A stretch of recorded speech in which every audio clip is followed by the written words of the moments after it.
We will do the chapter Chinese civilization. This is the second video on the chapter.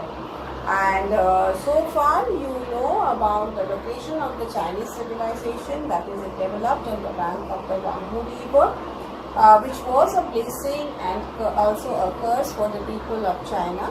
And you have read about the first Chinese dynasty, that is the Shang dynasty. It came to power around 1765 BCE and continued till 1122 BCE. That was the time period of the first dynasty of the Chinese civilization, that is the Shang dynasty. During this time, the Chinese people, they developed their writing system, and they also are mastered, or they also learned about making things out of bronze. That is, they showed their skill in the artistry in bronze, and we can say. And so that was the achievement of the Shang dynasty. The next dynasty that came to power following the Shang dynasty was the Zhou dynasty. This dynasty ruled from 12th century BCE to 3rd century BCE. This was the time span of the this was the period of rule of the Zhou dynasty, and during this time it is said that the Chinese civilization reached its peak. That means the Chinese civilization, it flourished during the rule of the Zhou dynasty.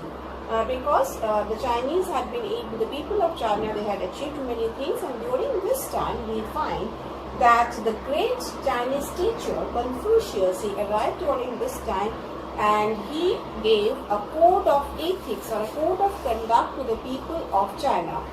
His teachings brought about a change in the Chinese society among the Chinese people, and he is considered to be a great Chinese teacher. And he gave a code of ethics to the people, or a code of conduct, which the people of China followed and which helped them to develop themselves further. So we can say that the most important thing that happened during the rule of the Zhou dynasty was the we can say that of the teachings of Confucius, the great Chinese teacher. And we find that during this time of the Zhou dynasty, that is in the 8th century BC, that political power in China, it was decentralized, that is decentralization of power. What does it mean? When the Shang dynasty was ruling, or when the Zhou dynasty was also ruling, they kept all the kings, they kept all their power, or the rulers, they kept all the power in their own hand. That is, they did not give or share the power with anyone else. But during the during the 8th century BC, we find that the leaders, that is the Zhou dynasty, it began to give the local military leaders some powers so that they can look after the places, they can manage the administration better. And what happened during the 8th century, we find that these local military leaders, they were now becoming powerful, or they were trying to establish their dominance, or they wanted to make themselves the ruler of the places. So what happened in the 8th century BCE, there was a decentralization of power. What is decentralization of power? That is when power is shared by the ruler with some other people, means with some persons who are who had been given the responsibility, or who is there to take care of the administration. And we find that during the 8th century BCE, the local military leaders, they who had been given the power to look after the places by the Zhou dynasty, they were now trying to become more powerful, they were trying to become independent, and they were fighting to prove that they were more powerful. So this happened during the 8th century BC, and we find that the situation in the Chinese civilization was not at all good, because the local leaders were fighting among themselves to become powerful. And at the same time, we find that there were invasion of the different tribes from the northwest. They were invading China, and one such tribe was the Han. So there were two problems during the Zhou dynasty. One was that the local military leaders, they were becoming more powerful, or they were fighting to become powerful. And we find that there were invasion of tribes from the northwest. One such tribe was the Han. And we see that during this time, the central power, that is the power of the Zhou dynasty, was slowly declining, that they were unable to manage the situation, or they were unable to control what is happening within the kingdom. And as a result, we find the local leaders, they were becoming powerful, and hundreds of states, new kingdoms arose, because by the Zhou rulers, they were now unable to control it. And as they were not being able to control the situation, taking advantage of the situation, what we find that hundreds of states came up in the within the Chinese civilization. And these local leaders, they were under the Zhou rulers. That is, the king, the Zhou ruler of the Zhou dynasty was there, but it was only for namesake. That is, they did not have actual control over them. And so their local leaders were all powerful. They were doing whatever they want, and the Zhou rulers, they didn't have any control over them. Then we find that this period of warring kingdoms, that means those kingdoms which were fighting or having conflicts among themselves, these warring kingdoms, they were brought under control by the first king of Qin. Who is that first king of Qin?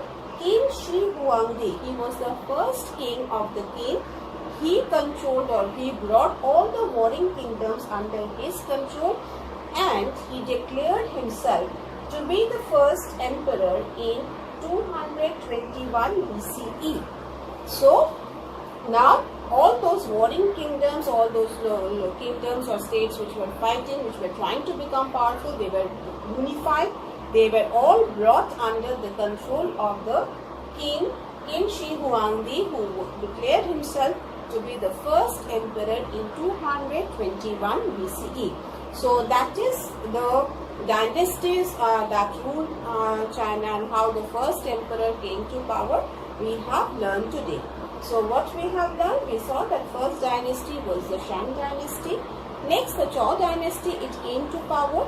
During this time, it is said that the Chinese civilization, it reached its peak. That means it flourished during the time of the Zhou dynasty.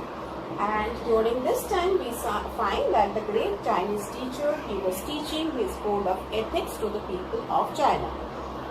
From the 8th century BCE onwards, what we see, there was a decentralization of power in China. That is, now the local military leaders, they were to who were these local military leaders? They were used by the Zhou dynasty, or they were used by the rulers of the Zhou dynasty to help them in administration.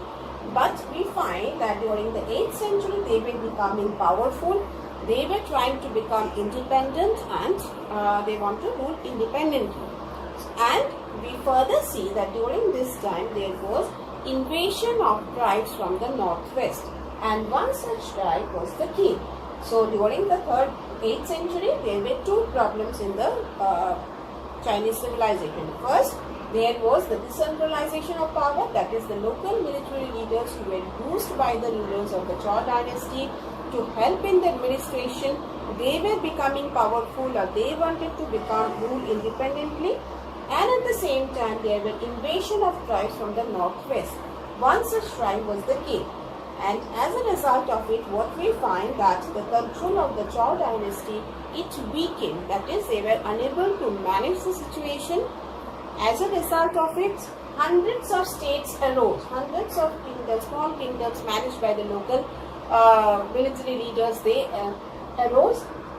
And ultimately, all these warring kingdoms, that means those kingdoms which were fighting among themselves to become the most powerful one, they were all brought under the control, or they were unified by the first king of Qin, who is called King Shi Huangdi. He was the one who brought all these warring kingdoms under his control.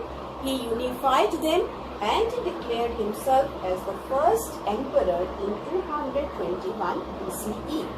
So that was the rule of the different dynasties in China, and how they had, or what were their achievements during their rule. So today we have learned about that. In our next video, we will learn about the features of the Chinese civilization.